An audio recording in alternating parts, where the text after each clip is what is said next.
صلوات.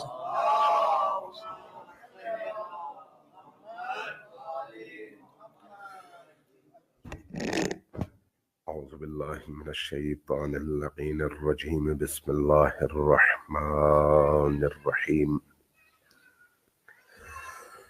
الحمد لله رب العالمين بارئ الخلائق أجمعين، والصلاة والسلام على جميع الأنبياء والمرسلين، سيما من سمي في الآفاق بأحمد وفي الأرض بأبي القاسم محمد.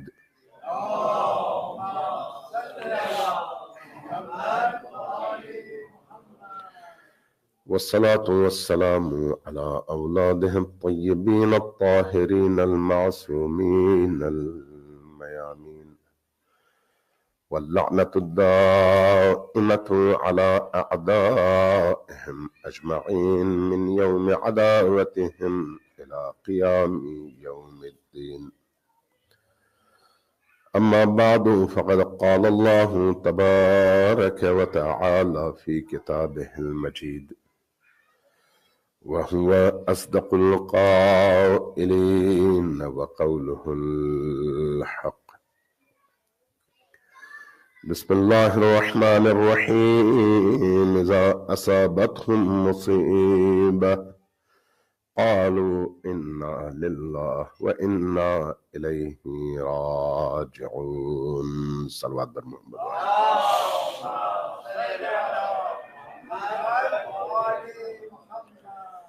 تمام مرحومین کے ایصال ثواب کے لیے، بلندی درجات کے لیے، آپ کے تمام مرحومین جو آپ کے جاننے والے ہیں، ان تمام مرحومین، اور خصوصاً 3 نام آپ کے سامنے ہیں: سید علی عباس فرزند سید افضل حسین.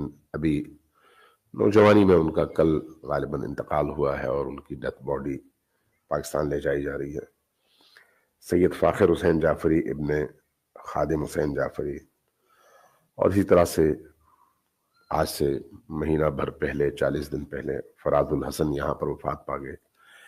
ان تینوں مرحومین کے ایصال ثواب کے لیے اور ان کے ساتھ جتنے بھی آپ کے ہمارے وہ مرحومین جن کے لیے دعا کرنے والا کوئی نہیں ہے، سب کو یاد کرتے ہوئے ایک دفعہ سورہ فاتحہ اور 3 بار سورہ اخلاص کی تلاوت کیجیے. بسم اللہ الحمد للہ الرحمن الرحیم ایاک نعبد و ایاک نستعین اهدنا الصراط المستقیم صراط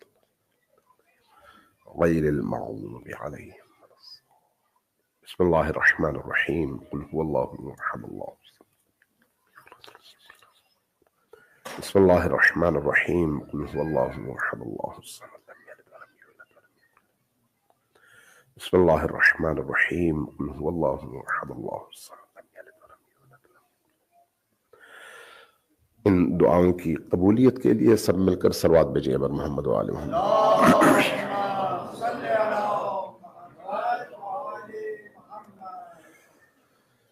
عزیزان محترم، محرم سر پر ہے اور یہ ذی الحج کی آخری تاریخیں ہیں. محرم میں یقیناً آپ مجلسیں سنیں گے اور محرم کے فیض سے اپنی روحوں کو فیضیاب فرمائیں گے. کچھ اوقات، کچھ لمحات، کچھ ساعات کائنات میں ایسے ہیں جن کی تاثیر انسان کی روح پر نمایاں ہے. 2 بڑے عظیم مہینے اللہ تبارک و تعالیٰ نے ہم مسلمانوں کو عطا کیے ہیں، ایک رمضان المبارک اور ایک محرم الحرام. رمضان المبارک کسی اور نوعیت سے انسان کی روح پر اثر انداز ہونے والا مہینہ ہے، اور محرم الحرام کسی اور طرح سے روح انسانی کو متاثر کرنے والا مہینہ ہے. رمضان المبارک تقوی، پاکیزگی، روزہ، بھوک، پیاس، حرام سے بچنے، واجبات پر عمل کرنے، قرآن کریم کی تلاوت اور دعاؤں کے ذریعے سے اللہ کی بارگاہ میں قرب حاصل کرنے کا مہینہ ہے، اور عملاً تمام مسلمان یہی کرتے ہیں.